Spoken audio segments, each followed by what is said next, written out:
Hello friends, আমি সুদীপ। আর আজকে যে ঘটনাটি শোনাবো সেটা আমাদের খুব একজন প্রিয় সাবস্ক্রাইবারের ঘটনাটি হচ্ছে ধানবাদ শহরে। ধানবাদ তখনকার দিনে 1998-এর ঘটনা।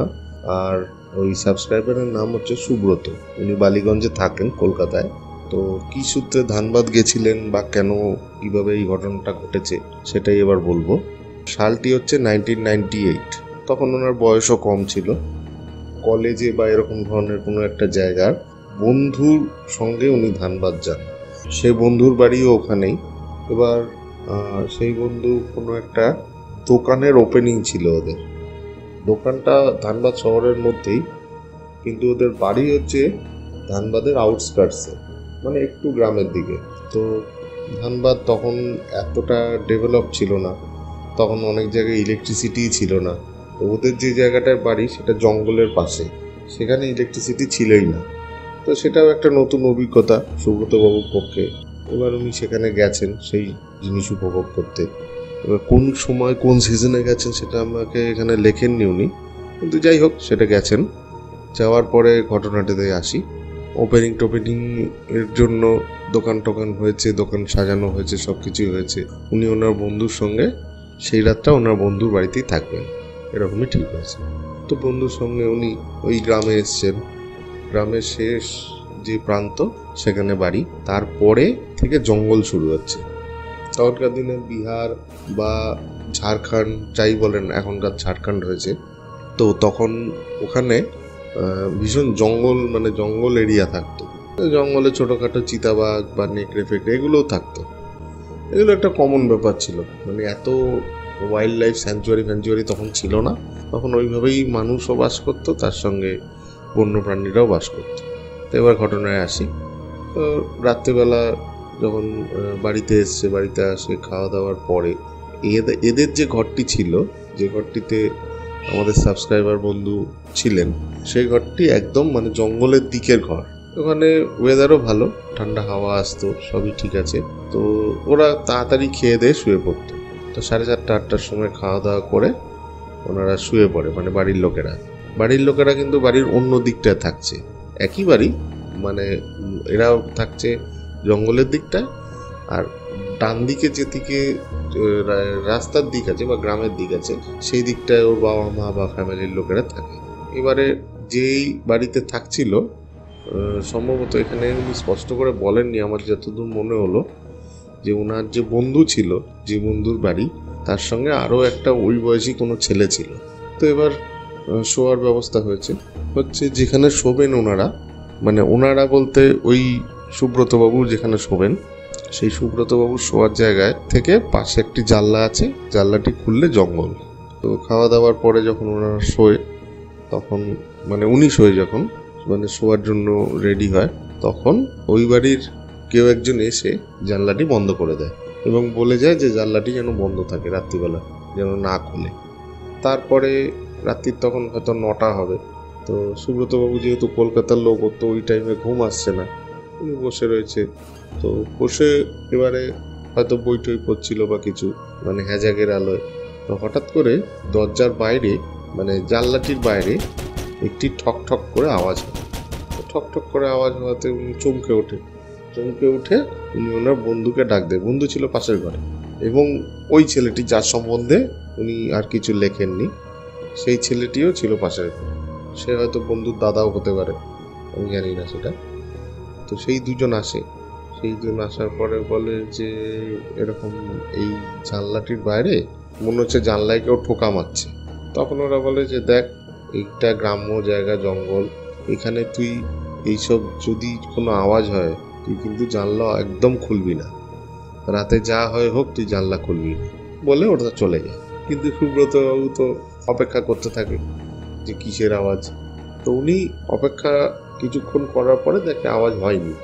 তখন মোটামুটি 15-20 মিনিট অপেক্ষা করার পর উনি জানলা খুলে দিয়ে দেখে যে কিছুই দেখা যাচ্ছে না। দূরে জঙ্গল শুরু হচ্ছে, ধুধু মাঠ প্রান্তর, জঙ্গল শুরু হয়ে জঙ্গল একদম মানে গ্রামের বাইরের থেকে নিয়ে অনেক দূর অবধি বিস্তৃত জঙ্গল। সেই জঙ্গলে ছোটোখাটো প্রাণী সবই আছে, হয়তো মানে বাঘ বা হাতি নেই, কিন্তু ছোটোখাটো প্রাণী বা হিংস্র প্রাণী সেগুলো সবই আছে। আর আরেকটি কথা, এইখানকার জানলায় কিন্তু মানে কলকাতার যেরকম জানলায় গ্রিল দেওয়া বা দেওয়া এরকম নয়। জানলা খুলে দিলে মানে ওর মধ্যে কোনো গারদ নেই, ওখান দিয়ে কিন্তু লোক বেরিয়েও যেতে পারে, ঢুকতেও পারে। পাশের ঘরের থেকে লোকরা আবার আসে, এসে ওখানে চিৎকার চেঁচামেচি করে ওকে বকাঝকা করে আবার জানলা বন্ধ করে দেয়। বন্ধ করে দেওয়ার পরে উনি বসে আছে, আবার ঠকঠক করে আওয়াজ। এবার এই যে ঠকঠক করে দ্বিতীয়বার আওয়াজ হলো, তখন কিন্তু ওনার মাথাটি গরম হয়ে যায়। উনি বলে যে কি ব্যাপার, বারে বারে জানলা বন্ধ করে রাখছে আর ঠকঠক করে আওয়াজ হচ্ছে। তখন উনি যেই ঠকঠক করে আওয়াজ হয় উনি জানলাটি খুলে দেয়, পাশের ঘরে না জানিয়ে জানলাটি খুলে দেয়, খুলে দিয়ে খোলাই রেখে দেয়। পাশের ঘরের লোক সম্ভবত তখন ঘুমিয়ে পড়েছে, 10টা সাড়ে 10টা বেজে গেছে, গ্রাম দেশ। এবার উনি বসে থাকে কিসের আওয়াজ দেখবে বলে। তারপরে আবার একবার ঠকঠক করে আওয়াজ হয়, সঙ্গে সঙ্গে উনি জানলার কাছে যায়। জানলার কাছে গিয়ে দেখে যে হ্যাঁ, ধারে কাছে তো কেউ নেই। এইবার দূরে যখন উনি তাকাচ্ছে, ওই যে যেখানে আমাদের জঙ্গলটা শুরু হচ্ছে ওই জায়গায় উনি দেখে যে একটি কালো ড্রেস পরা লোক, মানে কালো হয়তো চাদর গায়ে দিয়েছে বা কিছু, কারণ এসব জায়গায় কিন্তু রাত হলেই একদম ঠান্ডা হয়ে যায়, ওয়েদারটা ঠান্ডা হয়ে যায়। তো কালো ড্রেস পরা একটা লোক, মানে কালো চাদর গায়ে দিয়ে যেরকম হয় গ্রামের দিকে, মাথায় পাগড়ি পরে, হাতে বোধহয় সম্ভবত একটা লাঠি, ব্যাপারটা বুঝতে পারছে না অত দূর থেকে, হাতে একটা লাঠি নিয়ে জঙ্গলের দিকে ঢুকে যাচ্ছে। কিন্তু এইখান থেকে দেখা যাচ্ছে তাকে, তার মানে নিশ্চয়ই অন্তত 500-600 মিটার দূরে, নিশ্চয়ই মানে লোকটি যথেষ্ট লম্বা এবং মানে অস্বাভাবিক আকৃতি শরীরে। তখন ও ভাবে যে হ্যাঁ, তাহলে এই হয়তো মানে করছে, ঠকঠক করছে। এইবার উনি কিন্তু জিনিসটা দেখে ভয় পেয়ে যায় যে জঙ্গলের মধ্যে এত রাতে 10টা সাড়ে 10টার সময় কোনো মানুষ তো গিয়ে থাকবে না, কি ব্যাপার। উনি তারপর জানলাটি বন্ধ করে দেন। বন্ধ করে দেওয়ার পর সারা রাত ওরকমভাবে কিছু কিছু ইন্টারভেলে, মানে আধা ঘন্টা, 30 মিনিট, 40 মিনিট ইন্টারভেলে বারবার ওরকম ঠকঠক করে শব্দ হয়। উনি সারা রাত ঘুমোতে পারেন না এবং পাশের ঘরের লোককেও ডাকেন না। এর পরের দিন সকালবেলা তখন উনি জেদ করে যে না, আমাকে বলতেই হবে যে কি ঘটনা, তবেই আমি থাকবো, নাহলে আমি এক্ষুনি চলে যাবো কলকাতা।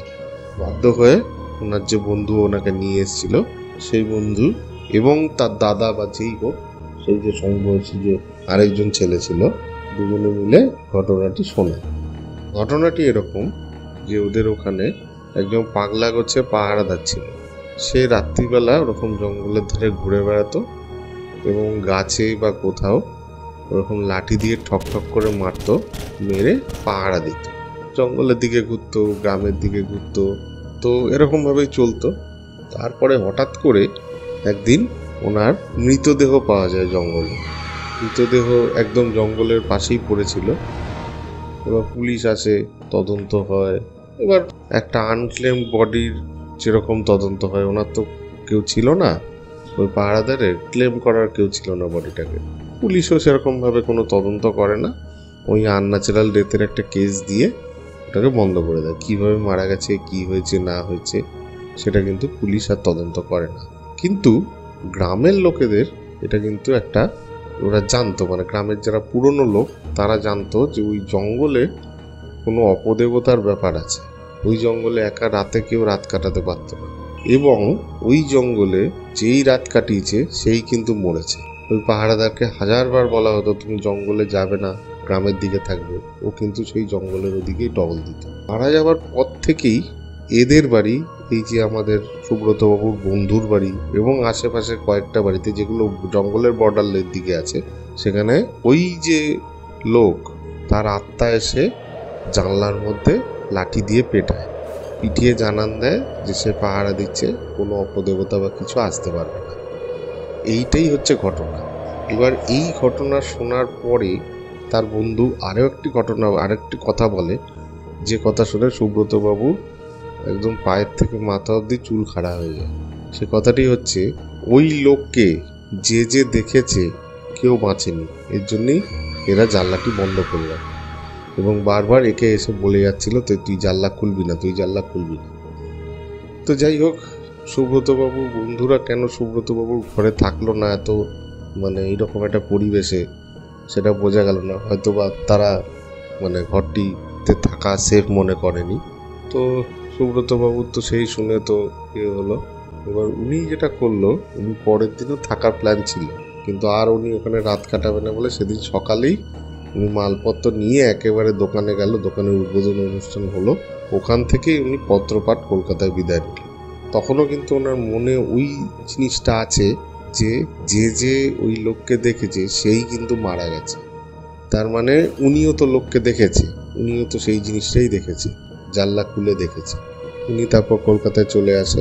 কলকাতায় চলে এসে প্রত্যেক বাড়িতে চলে আসে, এসে থাকে। এখনও সুব্রতবাবুর সঙ্গে ওই ধানবাদের ছেলেটির যোগাযোগ আছে, ফোনে কথাবার্তা হয়।